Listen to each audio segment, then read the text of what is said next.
आज हम लोग इन्वायरमेंट का आगे देखेंगे। तो हमने वेटलैंड्स पढ़ रहे थे, तो वो आज टॉपिक ख़त्म होगा। तो लास्ट बचा है आर्द्रभूमि संरक्षण संबंधी कानून। तो हमें ये देखना था कि हम ये देख रहे थे कि जो आर्द्रभूमि को बचाने के लिए हमारी कंट्री में हम देखेंगे कौन कौन से कानून बनाए गए हैं।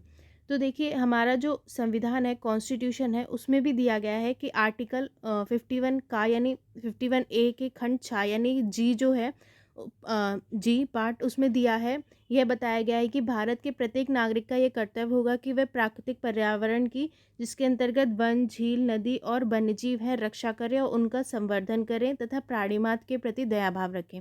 तो देखिए, हमारे संविधान के जो 51A आर्टिकल है उसमें भी दिया हुआ है कि हर व्यक्ति का कर्तव्य होगा, खंड 6 यानी जी में, ठीक है, इंग्लिश का जी, उसमें दिया हुआ है कि वह नागरिक जो है वह प्राकृतिक पर्यावरण की, वन, झील, वन्यजीव जिसमें आते हैं उनकी रक्षा करें। ठीक है, ये हमारा सबका कर्तव्य है, ये हमें भी करना है। सिर्फ हमारी जो सरकार है वो अकेले कुछ नहीं कर पाएगी जब तक लोग भी नहीं करेंगे। भारत आर्द्रभूमि संबंधी रामसर अभिसमय का हस्ताक्षर करता है तथा अपने अधिकार क्षेत्र के भीतर सभी आर्द्रभूमियों के संरक्षण और बुद्धिमत्तापूर्ण उपयोग के लिए प्रतिबद्ध है। तो देखिए, जो रामसर अभिसमय मैंने आपको लास्ट टाइम पढ़ाया था, जो ईरान में हुआ था 1971 में आर्द्रभूमि के संरक्षण के लिए, तो भारत जो है उसने उस पर साइन कर रखा है। तो जितनी भी, इसका मतलब है कि भारत के अंदर जितनी भी वेटलैंड्स आती हैं, आर्द्रभूमि आती हैं, उनके संरक्षण और उनके अच्छे से उपयोग के लिए भारत प्रतिबद्ध है। ठीक है, उसको करना होगा। पर्यावरण संरक्षण अधिनियम 1986 पर्यावरण को संरक्षण प्रदान करने तथा उसमें सुधार लाने के लिए एक व्यापक विधान है। तो देखिए, इसके लिए हम लोगों ने एक पर्यावरण को बचाने के लिए एक अधिनियम भी बनाया गया, पर्यावरण संरक्षण अधिनियम 1986 का, ये ध्यान रखिएगा, जिसमें अन्य बातों के साथ साथ आर्द्रभूमियों से जुड़े मामले भी सम्मिलित हैं। इसमें वेटलैंड्स को बचाने के मामले भी हैं। ठीक है, राष्ट्रीय पर्यावरण नीति 2016 में आर्द्रभूमि द्वारा उपलब्ध पारिस्थितिकी सेवा को मान्यता दी गई और सभी आर्द्रभूमियों के लिए एक विनियामक तंत्र स्थापित करने की आवश्यकता पर बल दिया गया। देखिए, राष्ट्रीय पर्यावरण नीति जो आई थी 2016 में, ठीक है, उसमें आर्द्रभूमि द्वारा उपलब्ध पारिस्थितिकी सेवा को मान्यता दी गई। ठीक है, और मतलब इनने कहा जितने भी वेटलैंड्स है उसके लिए एक विनियामक तंत्र बनाया जाएगा। ठीक है, उसको रेगुलेट किया जाएगा, उसके लिए एक सिस्टम बनाया जाएगा आर्द्रभूमियों के लिए, ये बताया गया। केंद्र सरकार ने देश में आर्द्रभूमियों के प्रभावी संरक्षण और प्रबंधन के लिए आर्द्रभूमि संरक्षण और प्रबंधन नियम 2010 को अधिक्रांत करना आवश्यक समझा था। तो देखिए, नए रूल्स लाए गए थे 2017 में। तो पहले 2010 में लाए गए थे, फिर 2017 में लाए गए थे। विश्व आर्द्रभूमि दिवस प्रत्येक वर्ष 2 फरवरी को मनाया जाता है। ये आपको याद रखना है कि वेटलैंड डे कब मनाया जाता है, 2 फरवरी को, ये याद रखिएगा। वर्ष 1971 में इसी दिन रामसर सम्मेलन को अपनाया गया था। क्यों मनाया जाता है 2 फरवरी को? इसलिए क्योंकि जो रामसर सम्मेलन हुआ था वो 2 फरवरी को ही अपनाया गया था। हालांकि पहला विश्व आर्द्रभूमि दिवस 1997 में मनाया गया, लेकिन पहला कब मनाया गया? 1997 में, इस साल यानी चलिए पुराना हो गया। अब आप थीम चेंज होती रहती है, तो आप न्यू थीम देख लीजिएगा इसकी क्या है। चलिए, तो यहाँ पे हमारा वेटलैंड्स पूरा हो गया। तो इतने डिटेल में मैंने आपको पढ़ाया है ताकि कोई सा भी क्वेश्चन आएगा तो आप उसमें से कर लेंगे। एक चीज़ मैं और आपको बता देती हूँ कि 49 जो रामसर के अंदर हमारे वेटलैंड्स आते हैं, ये आप गूगल पे उसकी लिस्ट देख लीजिएगा, क्योंकि वो बढ़ते ही रहते हैं हमेशा, है ना। तो जो लेटेस्ट हैं, जो सबसे छोटी है, जो सबसे बड़ी वेटलैंड है, वो आपको याद रखनी है। तो आप उनको एक बार गूगल पे भी देखेंगे तो आपको लिस्ट मिल जाएगी, उसको एक बार खुद से देख लीजिएगा, क्योंकि वो बहुत सारी हैं। अब हम आगे देखेंगे ज्वार नदमुख एस्चुरी पारीतंत्र। ठीक है, ये क्या होता है, एस्चुरी क्या होता है? तो देखिए, क्या होता है कि एक सेकंड में आपको बताती हूँ। देखिए, मान लीजिए ऐसा है कि यहाँ पर हमारा समुद्र है। ये तो बहुत बड़ा हो गया, 1 सेकेंड। देखिए फ्रेंड्स, मान लीजिए कि जैसे कि ये ओशन है, ठीक है, हमारा ये ओशन है यहाँ पर, और यहाँ से हमारी रिवर आ रही है। ठीक है, तो अगर हमारी रिवर ऐसे ऐसे बढ़ जाती है कई शाखाओं में समुद्र में मिलने से पहले, तो इसको डेल्टा बोलते हैं। ठीक है, डेल्टा बोलते हैं। लेकिन जब क्या होता है कि मान लीजिए ऐसे ना मिलकर, मान लीजिए हमारा ओशन है दूसरा, ठीक है, तो रिवर जब डायरेक्ट मिल जाती है, ठीक है, ओशन में, ये डेल्टा नहीं बनाया, शाखाओं में नहीं बटी, तो ये वाले इस पार्ट जब डायरेक्ट मिलती है हमारी रिवर ओशन में, तो उसको एस्चुरी बोलते हैं। नदियाँ जब डेल्टा ना बनाकर सीधे समुद्र में जाती हैं, मतलब शाखाओं में नहीं बढ़ती, सीधे समुद्र में मिल जाती है, तब बनती है, एस्चुरी का निर्माण होता है। ठीक है, समझ गए आप लोग? मतलब एस्चुरी का मतलब है कि जब हमारी जो नदी है वो जब समुद्र में मिलती है तो डेल्टा नहीं बनाती है, डायरेक्ट मिल जाती है। इसलिए एस्चुरी को एक ऐसे संक्रमण क्षेत्र के रूप में परिभाषित किया जा सकता है जहाँ नदियाँ समुद्र में मिलती हैं। तो एक संक्रमण क्षेत्र क्या होता है, जब दो अलग अलग चीज़ें एक जगह मिले, ठीक है। तो एस्चुरी को ऐसे संक्रमण क्षेत्र के रूप में बोलते हैं जहाँ नदियाँ क्या है समुद्र में मिलती हैं, डेल्टा नहीं बनाती, सीधे मिल जाती हैं। ये एक ऐसा तटीय क्षेत्र होता है जिसका मुंह समुद्र की ओर खुला होता है, ठीक है। स्वाभाविक है कि एस्चुरी एक ऐसा क्षेत्र होगा जहाँ नदियों के भी गुण होंगे और समुद्र की भी कुछ विशेषताएं होंगी। तो जब नदी समुद्र में मिलती है तो वहाँ पर 1 सेकेंड, देखिए क्या होगा ना, मान लीजिए हमारा ओशन है, ठीक है। यहाँ से हमारी रिवर आ रही है तो यहाँ से बस थोड़ी सी चौड़ी सी हो जाएगी, ठीक है, डेल्टा नहीं बनाएगी। तो ये वाला जो क्षेत्र होगा, ठीक है, यहाँ पर क्या होगा, समुद्र के भी गुण होंगे और नदी के भी गुण होंगे इस क्षेत्र में। तो दोनों की विशेषताएं यहाँ पर आपको मिलेंगी, क्योंकि देखिए खारा पानी भी होगा, मीठा पानी भी होगा, जहाँ नदियों के भी गुण होंगे और समुद्र के भी गुण होंगे। और जब देखिए दोनों जगह के गुण मिल रहे होंगे तो क्या होगा कि वहाँ की जो जैव विविधता है, मतलब वहाँ दोनों टाइप के जीव जंतु पाए जा सकते हैं, जो नदी में मिलते हैं वो भी और जो समुद्र में मिलते हैं वो भी। तो यहाँ क्या क्या होता है, वहाँ की जैव विविधता और पास्ट की उत्पादकता एस्चुरी में अधिक होती है। तो वहाँ की जो पास्ट की उत्पादकता होगी और जैव विविधता, मतलब अलग अलग टाइप के जीव, ये सब यहाँ पर सबसे ज़्यादा मिलेंगे, क्योंकि यहाँ नदियों और समुद्र दोनों के पोषक तत्वों की प्राप्ति भारी मात्रा में होती है। क्योंकि नदियाँ भी पोषक न्यूट्रिएंट्स लाएंगे और समुद्र के भी न्यूट्रिएंट्स होंगे, तो यहाँ पर न्यूट्रिएंट्स ज़्यादा होंगे, जहाँ न्यूट्रिएंट्स ज़्यादा होंगे वहाँ जीव जंतु ज़्यादा होंगे, ठीक है। क्योंकि एस्चुरी में समुद्र और नदी का जल हमेशा प्रभावित होता रहता है, इसलिए इसकी लवणता 0 से 35 पीपीटी के बीच होती है। तो यहाँ की जो लवणता होती है वो 0 से 35 पीपीटी के बीच मिल जाएगी। एस्चुरी विश्व के सर्वाधिक सघन बसावट वाले क्षेत्रों में से एक है। अब देखिए जहाँ पर एस्चुरीज होती है ना, वहाँ पर क्या है, सबसे ज़्यादा सघन बनावट वाले क्षेत्र होते हैं, मतलब सबसे ज़्यादा वहाँ पे सबसे ज़्यादा सघन बसावट होता है, मतलब सबसे ज़्यादा लोग वहाँ रहते हैं। प्राचीन मेसोपोटामिया सभ्यता भी यूफ्रेट्स नदी के एस्चुरी में ही विकसित हुई। तो देखिए सबसे प्राचीन जो मेसोपोटामिया सभ्यता है वो भी जो यूफ्रेट्स नदी की एस्चुरी में ही हुई थी। एस्चुरी में ज्वारीय गतिविधियां भी सीमित होती हैं, इसलिए यह प्रायः एक शांत क्षेत्र होता है जो अनेक जीव जंतुओं को निवास के लिए आकर्षित करता है। देखिए क्या होता है ना, जो एस्चुरी का क्षेत्र होता है वो शांत रहता है, मतलब वहाँ पे क्या होता है, वहाँ पे ज़्यादा वो नहीं होता है, मतलब कि ओशन की बहुत ज़्यादा लहरें आ रही हैं, उठ रही हैं। तो क्या होता है कि यहाँ पर अनेक जीव जंतु यहाँ पर रहते हैं शांत क्षेत्र में।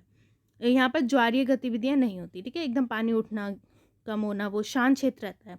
तो इस कारण वहाँ पे जीव जंतु ज़्यादा रहते हैं। इसके अलावा जीव जंतु के लिए यहाँ भोजन भी प्रचुरता होती है। यहाँ पे उन्हें, मैंने बताया आपको, न्यूट्रिएंट्स खूब मिल जाते हैं, तो ज़्यादा जीव जंतुओं के तो उन्हें भोजन भी मिलेगा।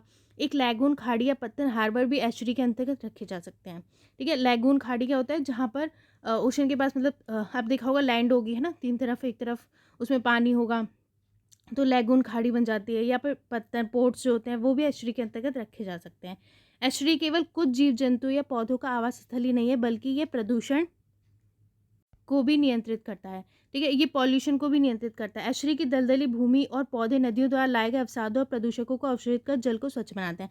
मैंने भी आपको वेटलैंड्स पढ़ाया, वो बताया था कि वेटलैंड्स को हम क्या बोलते हैं, प्रकृति की किडनी बोलते हैं, क्योंकि क्या होता है वो साफ कर देता है वाटर को, है ना, जो प्रदूषक होते हैं वो अवशोषित हो जाते हैं। तो इसी तरह एस्चुरी में भी दलदली भूमि होगी, ठीक है, और पौधे होंगे, जो नदियों द्वारा जो अवसाद लाए जाएंगे या प्रदूषक लाए जाएंगे उनको वो अवशोषित करके जल को साफ कर देता है, ठीक है। तो ये प्रदूषण को भी कम करता है एस्चुरीज। एस्चुरी में पाए जाने वाले पौधे तटीय क्षेत्रों के कटाव को तो रोकते ही हैं, साथ ही समुद्री तूफान की प्रभाविता को भी कम करते हैं। तो एस्चुरी क्या होता है, में जो पौधे होते हैं, क्या होता है, जब मतलब पानी आता है समुद्र से तो क्या होता है, जो तट है उसको काटता रहता है। तो एस्चुरी में क्या है, पौधे पाए जाते हैं, तो पौधे क्या करते हैं, ज़मीन को एकदम पकड़ के रखते हैं, ठीक है। तो क्या होता है, ये तटीय कटाव को रोकते हैं इसमें पौधे, साथ ही समुद्र में जो तूफान आता है उसका जो इफेक्ट होता है उसको भी कम करते हैं। तो पौधों की वजह से क्या होता है, इफेक्ट कम हो जाता है समुद्र से जो तूफान आता है उसका। एस्चुरी भूमिगत जल का पुनर्भरण, ग्राउंड वाटर रिचार्ज का, पीने योग्य पानी की उपलब्धता को बढ़ाता है। तो ये क्या करता है, जो हमारा ग्राउंड वाटर होता है उसको भी भरता है। माही, ताप्ती, नर्मदा, मांडवी आदि नदियाँ एस्चुरी बनाती हैं। तो कौन सी नदियाँ बनाती है, माही, ताप्ती, नर्मदा, मांडवी नदियाँ जो है वो एस्चुरी बनाती है।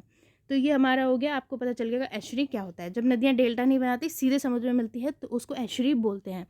अब आएगा मैंग्रोव पारितंत्र, ठीक है, ये भी क्या है, ये भी इसी तरह है। उष्ण एवं उपोष्ण कटिबंधीय समुद्र तटीय क्षेत्र में पाए जाने वाले वृक्षों, झाड़ियों के ऐसे समूह जिनमें लवणीय जल को सहने की अधिक क्षमता होती है, मैंग्रोव कहे जाते हैं।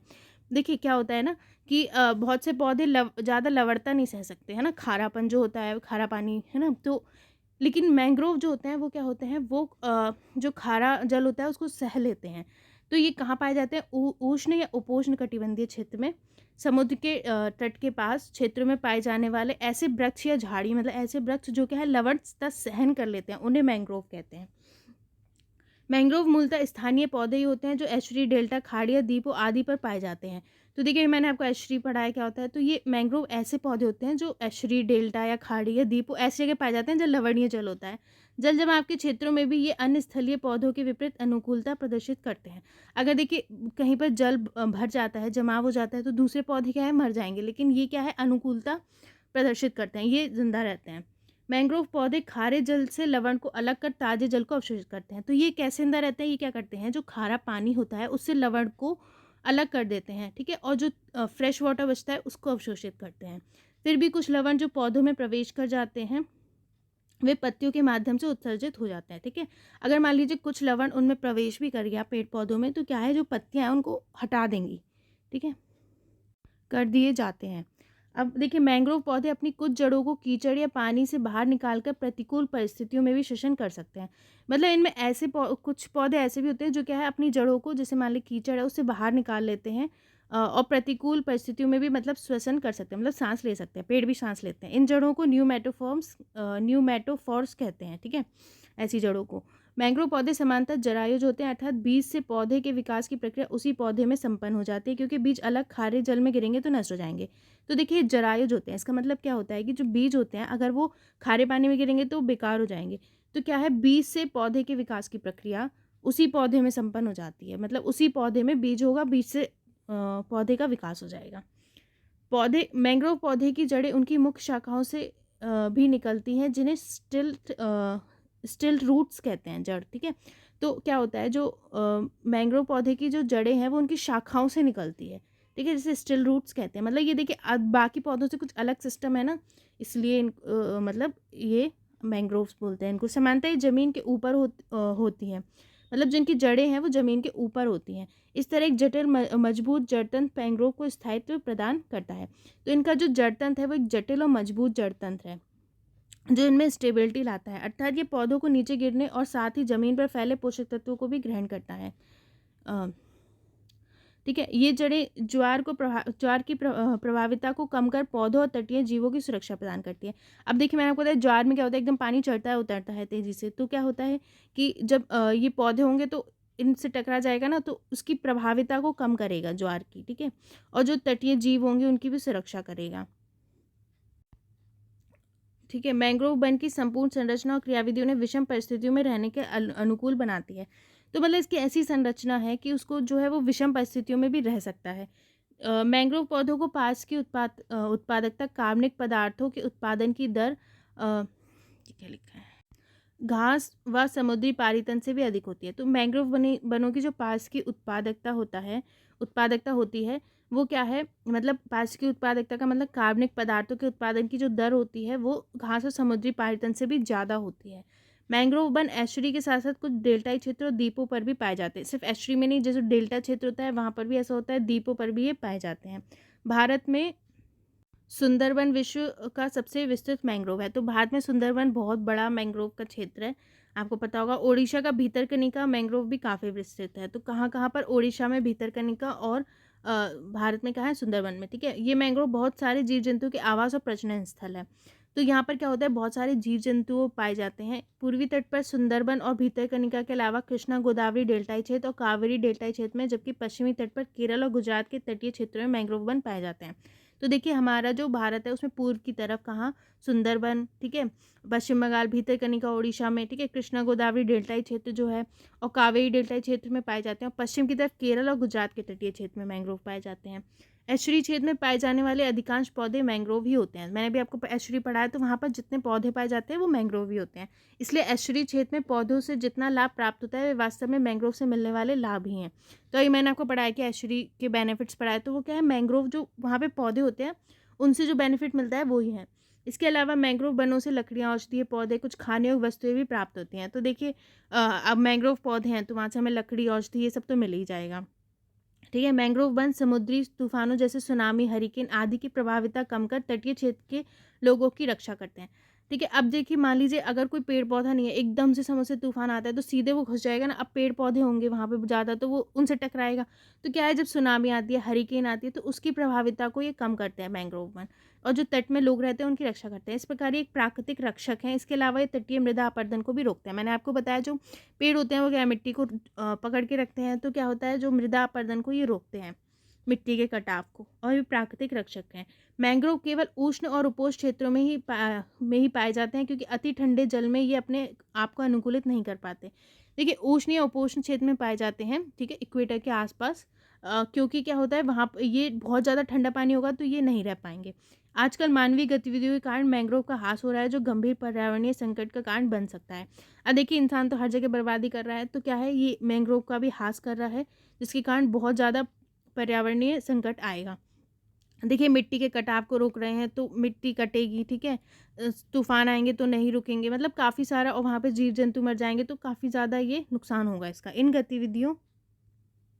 तो ऐसी कौन सी चीज़ें हैं जो ये कर रहे हैं, तो इन गतिविधियों में कृषि के लिए मैंग्रोव वनों का कटाव, अब मतलब एग्रीकल्चर करते हैं तो क्या है, मैंग्रोव वनों को हटा देते हैं। तेल रिसाव, ऑयल स्पिल होता है, खनन होता है, उद्योग होता है, जलीय कृषि, एक्वाकल्चर और रासायनिक उर्वरक, कीटनाशकों का प्रयोग, इनके कारण क्या है, मैंग्रोव नष्ट हो रहे हैं। तो यहाँ पर हमारा ये वाला टॉपिक फिनिश होता है। अब हम आगे देखेंगे, पूरा मैं आपको कंप्लीट कराऊंगी। और बाकी आप इन्वायरमेंट पसंद कर रहे हैं, बाकी के वीडियोस भी देखिए, वो मैंने अच्छे से बनाए हुए हैं। और आप जो बोलेंगे वो मैं कंप्लीट करा दूंगी जल्दी, ठीक है। तो और अगर आपको कुछ समझ में नहीं आता है तो आप पूछ सकते हैं। तो इनको लाइक, अगर आपको पसंद आया तो लाइक, कमेंट, शेयर, सब्सक्राइब जरूर कर दीजिएगा। Thank you, bye.